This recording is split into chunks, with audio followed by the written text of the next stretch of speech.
Herzlich willkommen, liebe Zuschauerinnen und Zuschauer in unserem Format Naturmedizin. Ja, an einem alten keltischen Kraftplatz hatte mal die Frau Adele Duttweiler, die Frau des Gründers von Migros, aus tiefer Dankbarkeit gegenüber ihrer Genesung eine naturheilkundliche Klinik gegründet oder aufbauen lassen und mitfinanziert. Das ist die Paracelsus Klinik gewesen. Heute firmiert sie unter dem Namen Swiss Mountain Clinic und die Dame, die das heute leitet, ist heute nochmals da. Ganz herzlich willkommen, liebe Frau Dr. Petra Wiechel. Dankeschön, ja. Ja, einer deiner Leitsätze ist ja auch, Heilung braucht Wahrheit.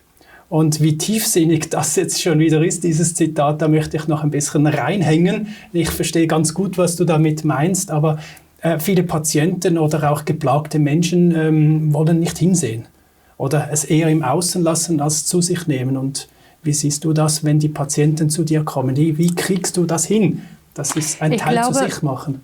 Ich glaube, es ist nicht nur sie wollen nicht, sie wissen es einfach nicht. Und ich denke, dass wir uns ja medizinisch heute schon großartig entwickelt haben, aber der Blick des Arztes, der wie ein Weltall sein muss und auch in die Tiefe dringen muss, der ist so elektronenmikroskopisch exakt klein geworden. Und damit darf ein Patient auch gar nicht mehr diese Möglichkeiten selbst erkennen, warum er eigentlich erkrankt ist. Ich kann das vielleicht so an einem Beispiel erklären. Ich bin manchmal schon sehr betroffen, wie wenig Menschen wissen, die Demenz entwickeln, die auch neurodegenerative Erkrankungen entwickelt, wie MS, wie Parkinson und eigentlich gar nichts wissen über sich. Und Heilung braucht Wahrheit ist immer der Wunsch, mein Leben zu betrachten. Wir sind ja von unserem Lebens auch Zyklus abhängig. Wir sind abhängig von dem, wie sich unser Leben gestaltet. Es sind Welten, wo wir leben, welche Belastungen wir tragen können, wie wir ausgestattet sind selbst, wie wir hormonell versorgt sind. Und all das ist so wichtig, bitte spätestens dann, wenn wir mit einer Diagnose konfrontiert werden und natürlich schon frühestens dann, wenn wir vielleicht auch gar nichts spüren, aber wenn wir einfach wissen wollen, stimmt mein Gefühl, dass es mir richtig gut geht oder geht es vielleicht meinem Körper irgendwo nicht gut und braucht er Hilfe? Also ich denke, dieses Wort Heilung braucht Wahrheit ist auch ein Aspekt, der mir wirklich deutlich machen muss, an welcher Schwachstelle, und die haben wir leider alle. Wir haben alle irgendwo auch Schwachstellen in unserem Körper und gerade da positioniert sich dann Krankheit.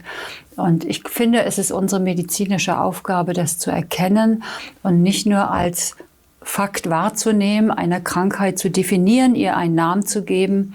Und dieses Damoklesschwert hängt oft über den Menschen und sie fühlen sich so in dieser Schockstarre. Denken wir mal über Patienten. Wir haben von 1000 Patienten, die eine Mammographie machen, 100, die einen positiven Befund haben, der aber zu 99% negativ ist. Die aber wochenlang jetzt in der Angst leben und einen filtern wir von 1000 raus. Und es ist also offiziell klar, das ist keine präventive Maßnahme. Und dennoch ist es vielleicht für den einen wertvoll, aber eigentlich kommen wir dann schon ein bisschen spät. Aber ich glaube, es gibt ja auch noch die anderen, der eine findet man, aber einen verursacht man. Ja, die Geräte sind heutzutage so gut, dass wir also diese kleinen Mikrotumoren schon sehen, die gar nicht den Stellenwert einer Tumorerkrankung haben. Das heißt, offiziell ist wirklich diese Maßnahme nicht als Nummer 1 in der Tumorprävention jetzt da gewertet, auch in der Schweiz, da gibt es eindeutige Studien. Aber ich will nur damit sagen, dass auch jeder Tumor braucht natürlich die Basis. Und was wir heute alles wissen, was im Körper geschehen muss, dass es dahin kommt, das ist nicht fair, dass nur weil wir vielleicht im Moment nicht sehen, langsam vorbereitet wird. Das sind 10 Jahre, die es braucht. Und mein Blick auf einen menschlichen Organismus geht immer in die Richtung, dass ich erkennen möchte, wo sind seine Schwachstellen und was kann er tun, diese natürlich wirklich vorzeitig, rechtzeitiger zu stärken, damit ich ihn irgendwo vor einer Entwicklung auch bewahren kann. Ich weiß nicht, ob du weißt, wie hoch heute die Tumorentwicklung ist. Jeder wievielte heute so eine Diagnose im Laufe seines Lebens erwarten dürfte. Ich bin nicht sicher, ich glaube, bei Männern Prostatakrebs ist, glaube ich, über 50-Jährige, glaube ich, auch 30%? Nee, 53% und Frauen 41%. Also mir nimmt es mittlerweile die Luft zum Atmen, wenn wir überhaupt immer nur dahin investieren, wie kriegen wir was am besten weg. Wir müssen vielmehr uns damit beschäftigen, was ist geschehen. Und wir müssen unsere Kraft investieren in eine aufrichtige Fürsorge und nicht einfach nur schauen, nicht sehen, um irgendwann den Menschen trotzdem da reinlaufen zu lassen. Da kommt mir das Wort Epigenetik in den Sinn, dass das Milieu eigentlich alles ist. Und irgendwo am schwächsten Ort passiert halt dann was. Es ist so, es ist einfach so. Und da spielen natürlich die psychische Belastung eine Rolle, weil ja meine Wahrnehmung fürs Leben immer meine Körperchemie verändert. Und es ist schon verdammt schwierig, wenn du die ganze Nacht im Regen stehst und verliebt dich in den Arm hältst, da wirst du niemals danach krank werden können. Du kannst aber mit einer hohen Belastung, die sich seelisch ziemlich runterreißt, nur einmal unterkühlen und hast die größte Virusgrippe jetzt mal für ein paar Wochen, weil ja Krankheit immer ein Prozess ist, der von innen entsteht. Das ist gerade das wieder, was ich so an dir wieder bewundere, dass du genau diese emotionale Sache, wo einen Mensch wirklich krank machen kann, gleich mit einbeziehst. Weil in der reinen Schulmedizin ist ja das nicht so ein Thema, oder? Nee, das ist kein Thema. Und wenn es ein Thema ist, schickt man ihn sowieso zum Psychologen. So. Aber man muss einfach wissen, dass die Kompensationskraft eines Körpers, Dinge zu tolerieren, unendlich groß ist, wenn er selbst in seiner Mitte ist. Und wir haben diese Autonomie schon mal angesprochen. Das ist das sogenannte vegetative Nervensystem, das das alles unbewusst steuert und sich adaptiv anpasst. Das sitzt übrigens hier oben. Das ist das limbische System. Das ist das älteste Teil des Gehirns. Und dieses passt sich hochsensibel an die Bedürfnisse an, die ich tagtäglich brauche. Und im Rahmen einer Belastung psychisch muss natürlich jetzt auch vieles als Stress abgespeichert werden und reguliert eine Kaskade nach oben, die evolutionär mit Flucht verbunden war, jetzt die Kraft zu investieren, wirklich dieser Gefahr auszuweichen. Und dann werden ganz wichtige Prozesse eigentlich runterreguliert. So wie wir beide hier sitzen in unserer grenzenlosen Dankbarkeit und im Glück, dieses Interview zu machen, da ist natürlich so viel jetzt im Gleichgewicht. Aber wenn jetzt eine sehr schwere Situation wäre, das hatte ich neulich erst, die Patientin hat ihre Katze verloren und die Katze war Lebensinhalt. Und diese Katze ist überfahren worden. Das war für sie wie den liebsten Menschen zu verlieren. Und 14 Tage später sitzt sie im Restaurant und da bricht ihr Mann vor ihren Augen zusammen. Der war nicht gestorben, der hatte einen Kreislaufzusammenbruch, aber es war der zweite Verlustkonflikt für Sekunden. Und 2 Tage später kam die Gürtelrose übers Gesicht. Das sind die Viren, diese Varicella-Viren oder Herpes-Zoster-Viren, besser gesagt, die im Rückenmark überwintern und dann durch den Mangel an Immunität, weil der Schock setzt die Immunbereitschaft runter. Ich muss jetzt weg, jetzt ist Angst im Verzug, ich muss los. Und dann werden Viren reaktiviert und ich habe die Gürtelrose. Und das sind so Mechanismen, die natürlich im Rahmen einer Konfliktlösung, einer schweren Zeit, da muss man achtsam sein, dass man auch dafür Sorge trägt, dass viel Klärung im Leben passieren darf. Das Loslassen ist die schwerste Aufgabe für uns Menschen und trotzdem ist sie wichtig, dass wir auch uns selber aus einer Situation hinaus manövrieren können, die uns angreifbar macht für Krankheit. Ich hatte jetzt gerade so eine kleine Vision im Kopf und wenn sie schon da ist, muss ich sie mal aussprechen. Was würdest du eigentlich davon halten, wenn wir Zuschauerinnen und Zuschauer bitten würden, uns, wenn sie ein Problem haben und gerne mit dir sprechen möchten, uns die Geschichte per Mail zustellen und wir würden periodisch hier eine Sendung darüber machen und diese Fälle diskutieren. Sehr gerne, sehr gerne. Also du diskutierst eigentlich mit dem Zuschauer dann direkt über diesen Fall. Dann könnte man nämlich effektiv die Sichtweise von dir über die Wahrheit einer Geschichte eigentlich spiegeln, sodass der Zuschauer zu Hause auch sieht, ja, das trifft auf mich eigentlich auch zu. Das ist ein ganz schönes Projekt und jetzt fällt mir gleich was ein. Wir werden jetzt auch in den nächsten Wochen ein Kind aufnehmen mit 6 Jahren. Ich habe von 5 Fällen dieses Kind ausgesucht. Wir werden selber diesen Aufenthalt für dieses Kind finanzieren und wir werden auch diesen Fall dann wirklich zur Verfügung stellen, weil die Dokumentation der Unterlagen dieses 6-jährigen Kindes hat mir gezeigt, was die Familie alles nicht weiß über diese juvenile Erkrankung. Ganz viele Dinge wissen sie nicht. Und da ist so viel möglich. Da ist so viel möglich. Das ist ein Lexikon. Ja, aber ich will damit einfach nur sagen, weil das ist ein ganz schöner Gedanke und da muss ja kein Zuschauer jetzt mit Namen, Adresse, er muss diesen Fall schildern und aus dem Erleben, aus dem, glaube ich, Erkennen auch der Dinge, was ist geschehen, wie hängt das zusammen, können ganz, ganz, ganz viele Menschen mehr profitieren. Das ist ein ganz schöner Gedanke. Ja, bin ich gern dabei. Das könnte heißen, Heilung braucht Wahrheit. Heilung braucht Wahrheit und ärztlicher Rat aus ganzheitlicher Sicht. Ja. Denn ich habe die Klinik langsam entwickelt, auch zur Zweitmeinung. Das heißt, ich finde es total schön, wenn Menschen auch mit so einer Diagnose kommen, die ihnen alles wegzieht, den Boden unter den Füßen und man jetzt ein Schema F ihnen empfiehlt, was ich nach 25 Jahren Erfahrung sagen muss, Respekt, bitte jetzt die Waffen völlig aus der Hand legen und erstmal Zeit nehmen, um zu hinterfragen, warum konfrontiert man mich mit dieser Diagnose? Was ist denn in mir geschehen, ohne etwas jetzt weniger schwer auch zu wiegen? Aber weil es vielleicht so groß ist, braucht es jetzt ein Konzept, das das Ganze betrachtet und nicht etwas, was ich mit einer Riesenmaschinerie glaube, vernichten zu müssen, was aber in mir geschehen ist. Und welche Dinge haben in mir versagt, dass mein Körper diese Wachsamkeit hatte, vielleicht auch eine Tumorerkrankung nicht mehr zu verhindern. Denn du wie ich, jeden Tag entstehen solche Mutationen, solche Veränderungen. Und noch dazu kommt, dass die Frau Tamara Lebendeva bei mir in der Klinik war, jetzt im Februar. Das war das Geschenk von Ulf mir zum 60. Und ich liebe es, Menschen zu begegnen, die nie den Dank der Medizin hatten. Und die Frau Lebendeva hat bereits vor 30 Jahren entdeckt, dass Parasiten den gleichen Tumorstoffwechsel haben. Und was haben sie gemeinsam? Es sind hunderte Fälle publiziert. Und da wissen wir heute so viel.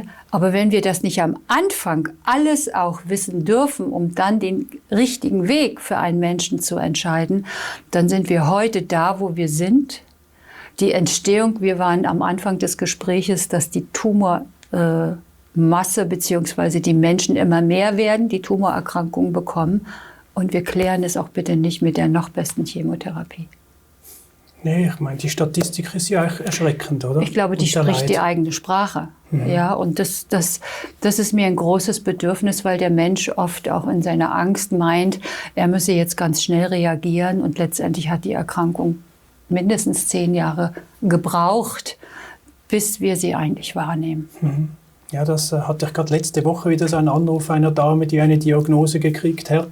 Und dann hieß es, in 2 Tagen ist die Operation, Sie müssen sofort, und ganz verzweifelt ruft sie an. Ich sage, ich bin kein Arzt, sorry, aber suchen Sie sich doch dringend in aller Ruhe eine Zweitmeinung. Ja, das ist doch schön, oder?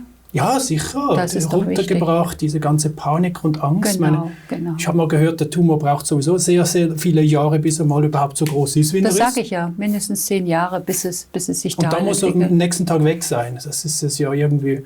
Kann man ja gut nochmals eine Weile warten. Ja, ist doch gar keine Frage. Ist doch gar keine Frage. Aber warum sprechen wir eben nicht über all die Dinge, die geschehen sind, dass es dahin kommt? Ja. Und das ist auch gar keine Frage, dass vielleicht eine Tumorentlastung auch wertvoll ist, wenn der Tumor eine gewisse Größe entwickelt hat. Ja. Aber es gibt ganz, ganz viele Menschen, die heute zurückblicken und sagen, ich bin so dankbar, dass diese Dinge entstanden sind. Ich habe jetzt so viel gelernt. Ich habe jetzt so viel für mich wahrgenommen. Wo liegt auch meine unbewusste Handlungsweise in den Monaten, Jahren und ich muss dieses Problem lösen oder wir sehen all die Belastungen toxisch oder der Sendemast ist seit dieser Zeit vor meiner Tür und so weiter und so weiter und so weiter. Also es gibt viel und wenn Menschen da bereit sind und offen und ich bin da natürlich unheimlich begnadet in dieser Klinik, weil diese Menschen kommen jetzt.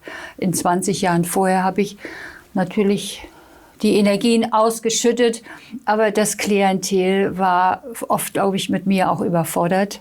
Und dann steht der Landarzt immer an der tiefsten Hierarchie und die Fachgruppen stehen über dir, aber menschliche Stärke erwächst ja nicht aus Kraft, sondern irgendwie aus Widerstand, seinen Weg zu gehen und das war schon gut.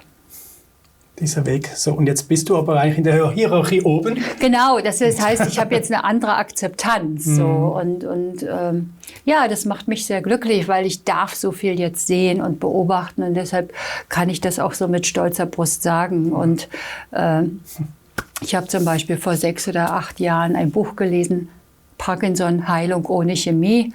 Das hat der Patient geschrieben und habe ihn angerufen und mir war gar nicht bewusst, dass das erst vor 4 Wochen oder so rauskam, der Herr Pogel. Und der war so zutiefst berührt, dass ich ihn als Ärztin anrufe und ihm gedankt, weil er ist für mich ein Botschafter. Und als ich das Buch gelesen habe, habe ich gesagt, das ist doch unsere Arbeit. Wie leicht hätte der das haben können, schnell zum Punkt zu kommen. Aber er ist seinen Weg gegangen, hat 40 Therapeuten aufgesucht. Und dann war im gleichen Jahr der erste naturheilkundliche Kongress hier in der Schweiz, in Winterthur. Und dann hatte ich er hatte am Samstag gesprochen, dann haben wir uns das erste Mal kennengelernt und ich am Sonntag. Und als ich mit meinem Referat fertig war, habe ich ihn auf die Bühne geholt und eine Laudatio gesprochen. Und seitdem kommt er immer 2-mal im Jahr in die Klinik und dann müssen alle kommen, die Parkinson-Diagnosen haben. Die versuche ich dann ein bisschen dass da einer steht, der weiß, wovon er spricht. Und Herr Pogel ist tausende Male gefallen und ist tausende Male aufgestanden und hat seinen Weg gegangen. Und nach 7 Jahren war der Parkinson Geschichte.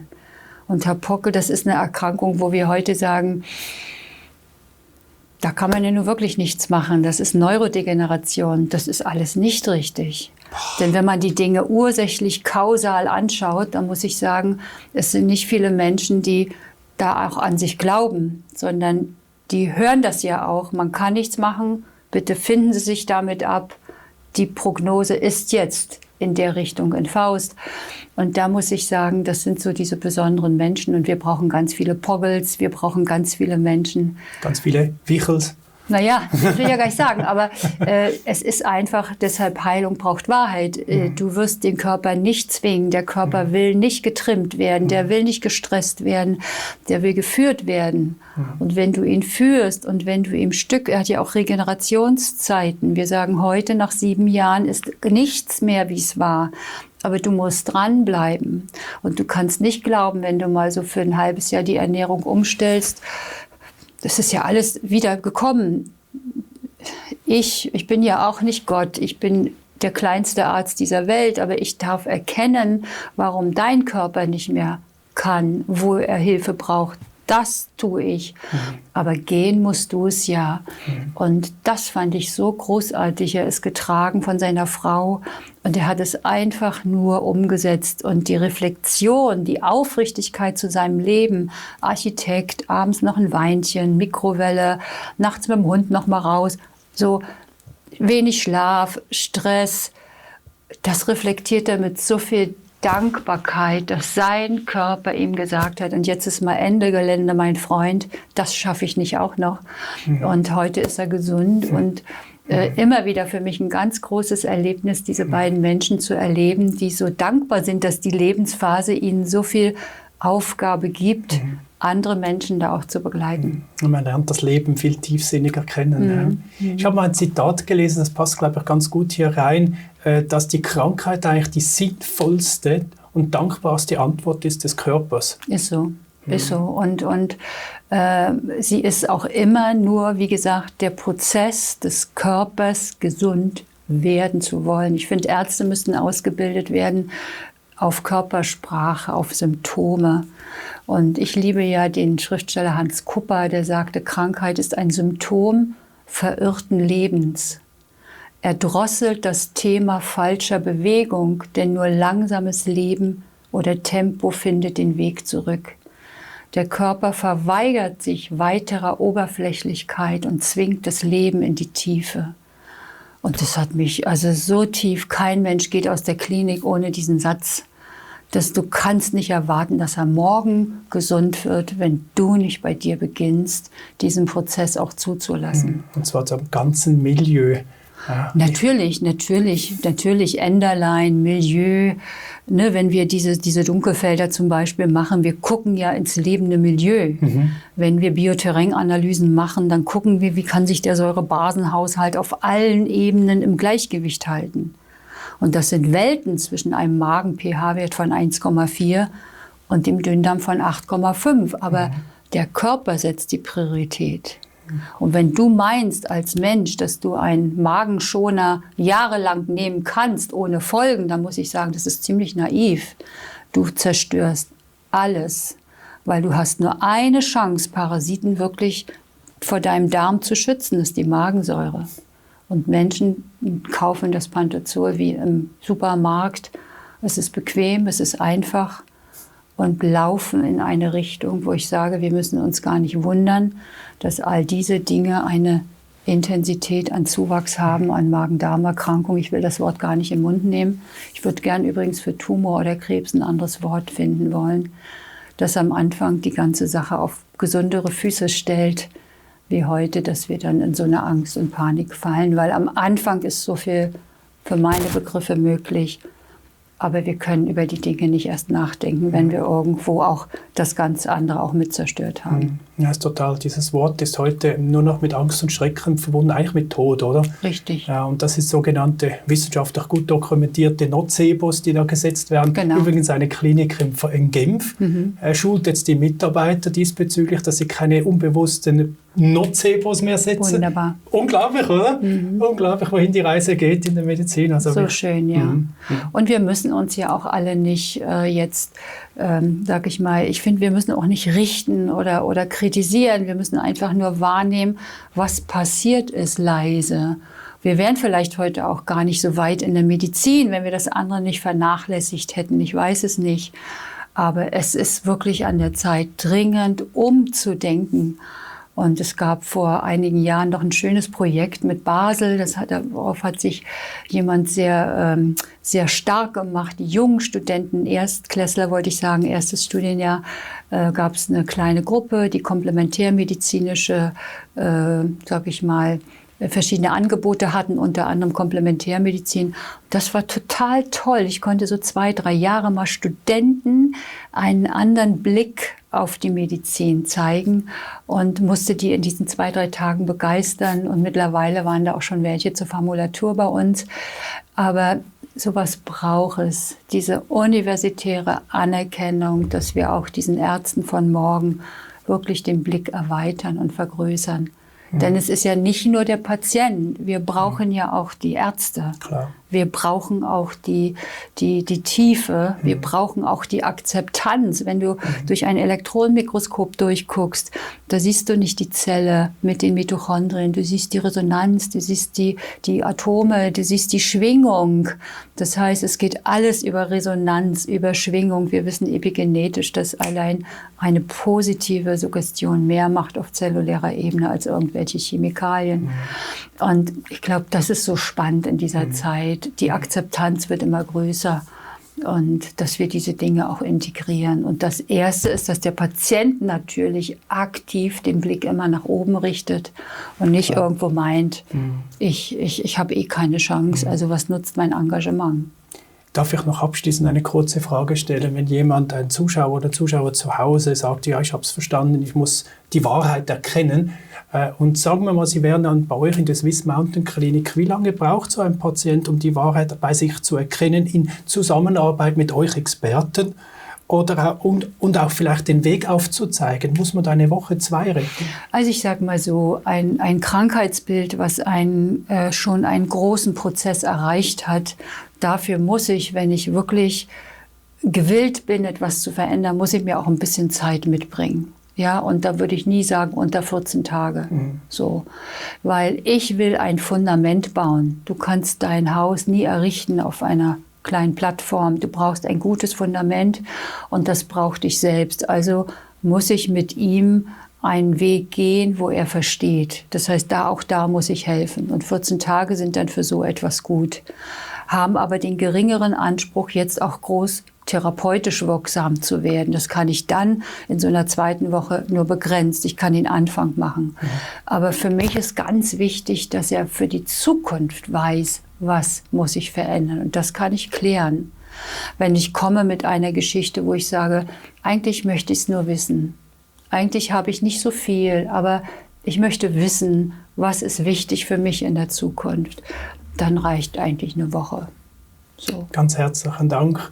Und ich bin mir ganz sicher, wenn die Frau Adele Duttweiler heute zuschaut und sieht, wie es weitergeht mit ihrer damals vorfinanzierten Klinik, dann ist sie mächtig stolz darüber. Und herzlichen Dank, dass du das Erbe übernommen hast und weiterträgst. Und auch an dieser Stelle herzlichen Dank an die Migros, dass sie das mitgetragen hat und dass eine solche wunderbare Volksklinik heute tatsächlich in der Schweiz besteht, die das ganzheitlich anschaut. In diesem Sinne, alles Gute, danke fürs Zuschauen und auf Wiedersehen miteinander.